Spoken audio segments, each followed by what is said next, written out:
Dear members of the committee, dear colleagues, it is my pleasure to participate at this conference.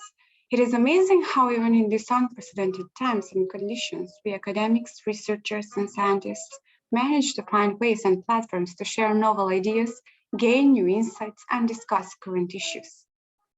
One of the most significant paradigm shifts in the last decade is the abandoning of the idea of Homo economicus and replacing it with the new conception of Homo sapiens, an emotional and highly sensitive social animal whose decisions are mostly unconscious, but whose actions always rationally explained. This realization that our choices are not completely rational led to the emergence of new disciplines such as consumer neuroscience and neuromarketing, whose main objectives are to dig deeper into the consumer mind and reveal the underlying processes of decision-making.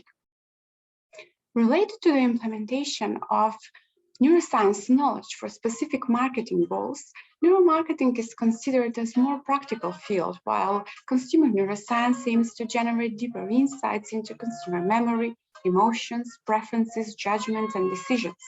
So more than hitting the buying button, it is interested in understanding and describing the buying process.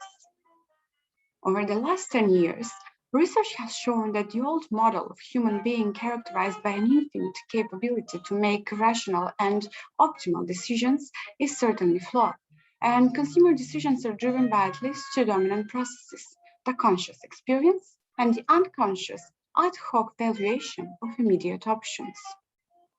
Could this explain why the results obtained with the traditional research methods based on consumer self-reported attitudes significantly differ from the real situation and the actual consumer behavior, and why the intention to purchase rarely results in actual purchasing?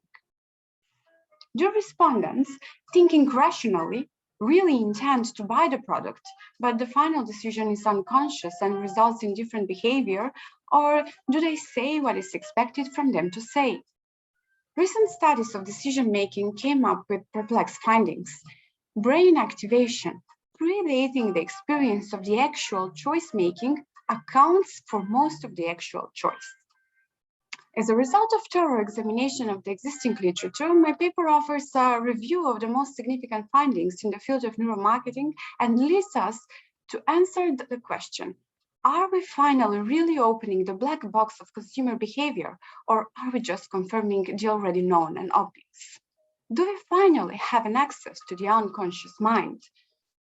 Based on the main purpose and objectives of each study, as well as the nature of the research problem, I presented the observed findings in several categories: sensory neuromarketing, emotions and feelings, cognitive processes, consumer attitudes, wanting, liking and preference, decision-making, and social behavior. I also identified the neuroscientific methods, techniques, and neuroscience tools employed in the reviewed neuromarketing studies, and I give implications for future research. It is apparent that the academic studies in the field of consumer neuroscience have become more frequent and prominent, and the technological advancement enabled significant improvement of neuromarketing tools regarding their accessibility, attainability, adaptability, cost efficiency, portability, and maneuverability. But is currently neuromarketing at the point where it's intended and promised to be?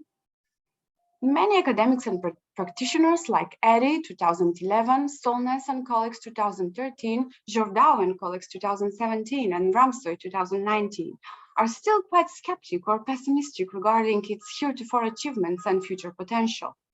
They are arguing the heterogeneity of the applied methods, the inconsistency in interpretation of the findings, the fragmentation of academic research, the industrial over-promising and under-delivering, and the non-existing validation of the metrics.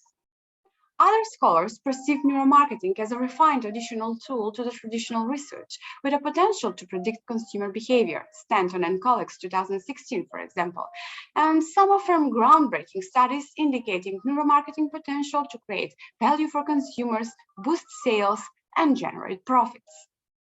Looking on the bright side, Knudsen is astonished of how far the science has come in the past 15 years, and yet it is still just scratching the surface. Now, I will present just a brief overview of the most significant findings of the last decade. In 2012, Ramsey and his colleagues revealed that brand logos coupled to unpredictable sounds are rated less favorably than others, and the negative effect of the sound is associated with a stronger arousal response.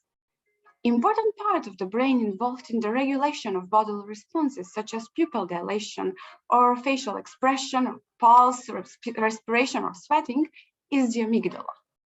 When it comes to the speed of decision-making in in-store food purchasing, Krybisch and co-authors 2010 revealed that these purchases are usually made in 500 milliseconds to 2 seconds, while Rudskaya and colleagues 2010 confirmed that when in front of displays that include 16 different items, consumers are able to make accurate choices in less than 3 seconds.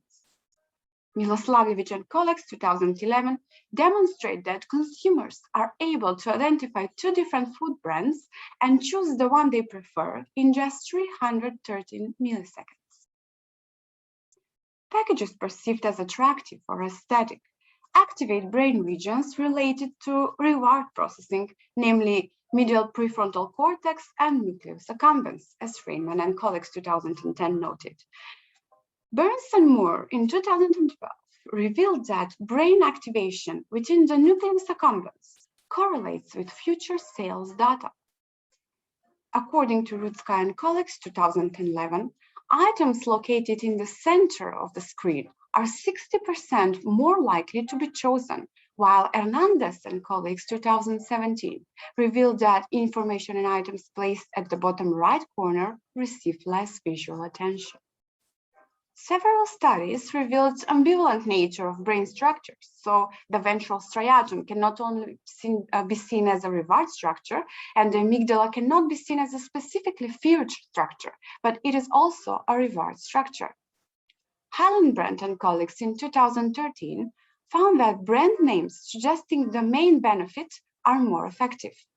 Stoller and colleagues in 2010 showed increase in orbitofrontal cortex activity in product endorsement, confirming the transfer of affection and admiration from the celebrity to the endorsed product.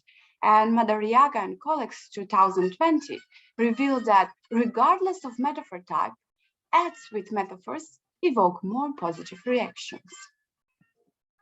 Rajagopal and Montgomery in 2011 came up with interesting findings.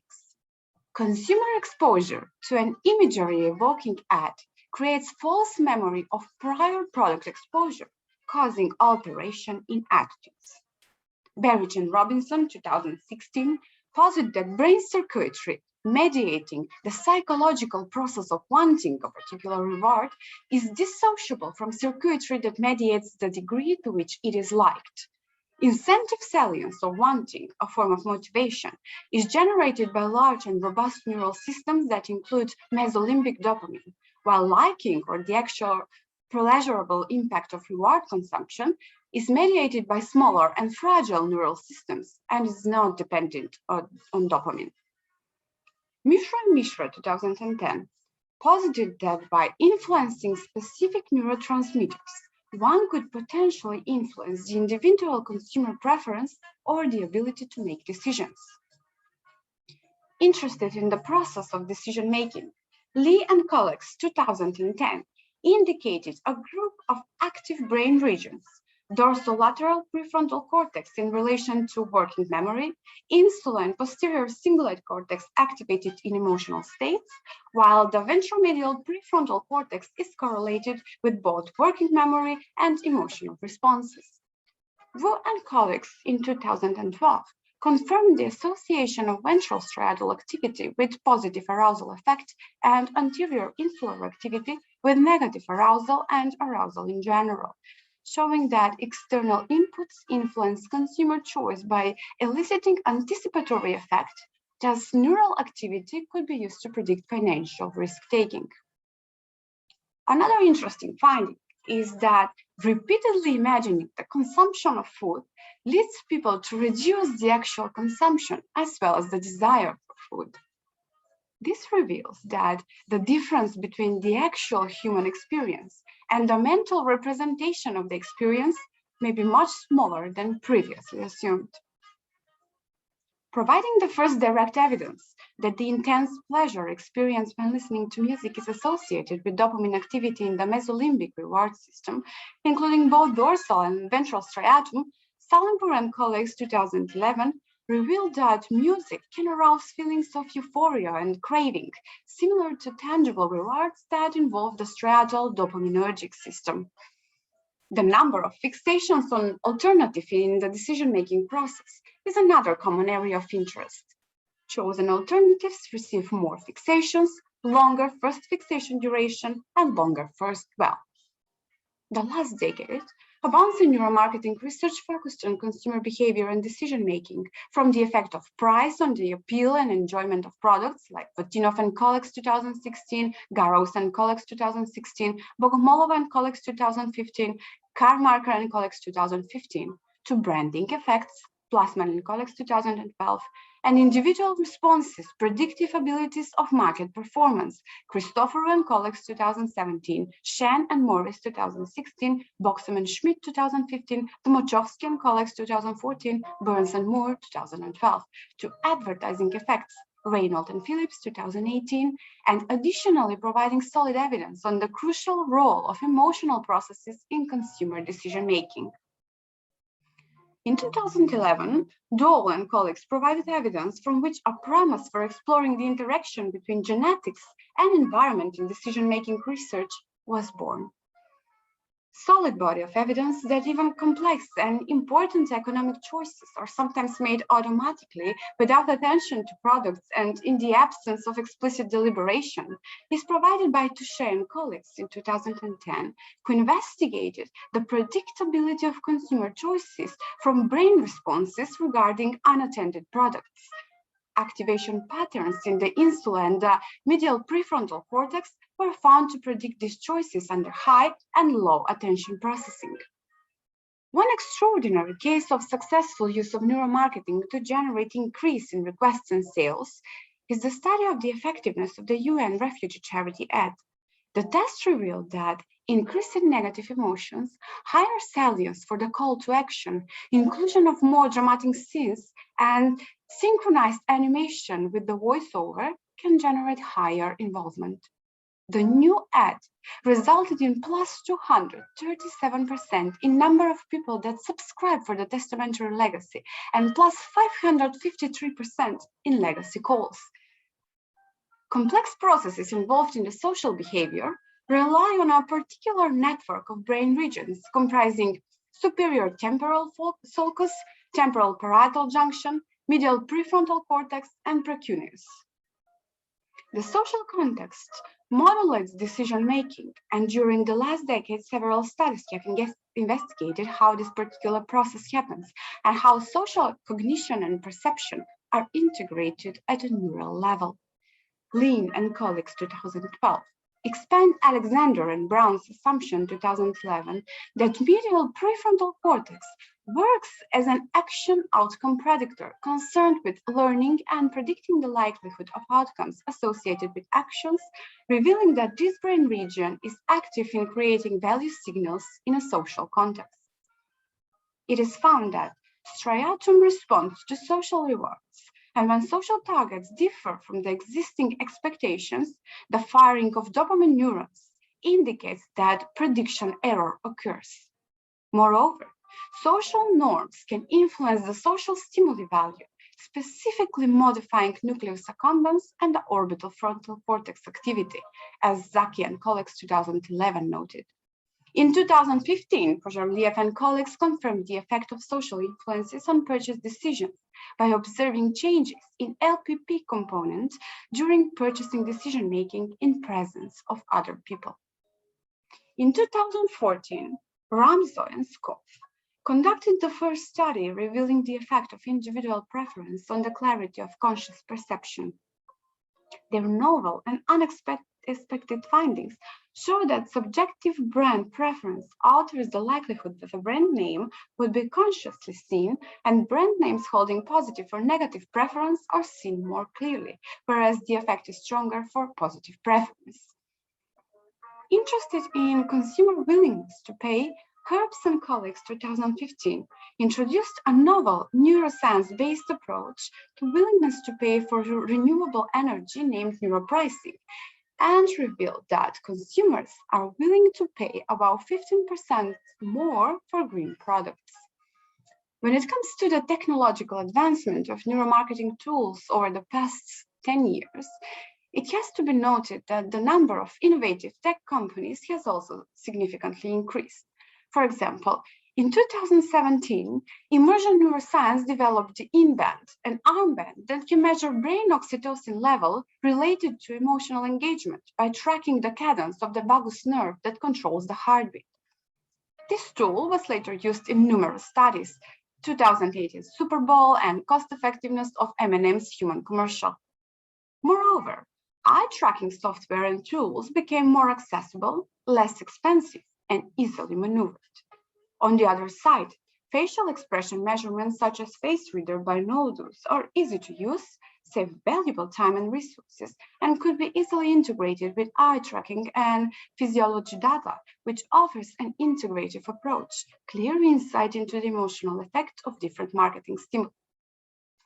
Another example of innovative company is iMotions, which synchronizes biometric sensors, combining eye tracking, face expression, EEG, and GCR into one platform that can scale and simplify biometric research and has been helping the industry with providing more accessible, scalable, and less expensive research methods. I expect that neuromarketing tools will become even more sophisticated, advanced, precise, and reliable, which would lead to greater understanding of consumer mind, building predictive models of consumer behavior, making optimal marketing decisions, and ultimately creating more value for the customers and providing better consumption experience. Looking back over the past 20 years since the field of neuromarketing officially emerged, scholars and neuromarketing practitioners have become aware that this discipline is not yet at the point where it has expected to be. However, we can't say whether we have been holding unrealistic expectations or neuromarketing research really underperformed. Going back to the beginning of the new millennium, it is obvious that the early steps of neuromarketing and consumer neuroscience failed to consolidate, probably because neither the technology or the science was sufficiently mature at the time. But we have to know that all the initiatives, whether academic or commercial, have had much more success after 2010. And considering the advancement of scientific methods and techniques, as well as obtained findings over the last 10 years, the future of these still emerging fields looks promising.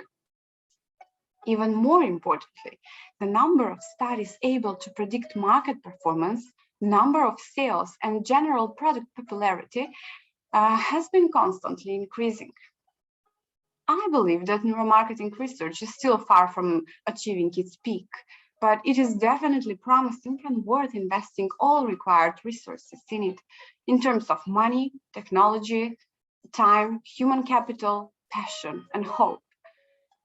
Regarding the limitations, neuromarketing is still facing multiple issues, including uncertainty in terms of the methods, variability in the interpretation of findings, the persisting distrust due to the insufficient reliability and validity of the metrics, reverse inference noted in prior studies, high fragmentation of consumer neuroscience literature, high cost and technical limitations of some of the neuroscience tools, as well as lack of transparency regarding methodologies employed by the neuromarketing companies. But these shortcomings should be seen as challenges, offering a vast space for improvement. And once we overcame them, the future of neuromarketing would be much brighter. What this emerging discipline really needs is established and solid standards, validated reliable metrics, and well-documented findings. The next level of research in this area needs to go beyond merely establishing associations between brain activity and specific behavior. In conclusion, I personally expect that all the skepticism regarding neuromarketing and consumer neuroscience will soon fade, due to the fast advancement of science, technological innovation, as well as the constantly increasing interest in the field, since many questions about the human mind and what is hidden in the black box remain to be answered. And finally, we have to remember that the scientific knowledge is always built incrementally, and each consecutive study is a new building block towards a groundbreaking discovery. Thank you for your attention.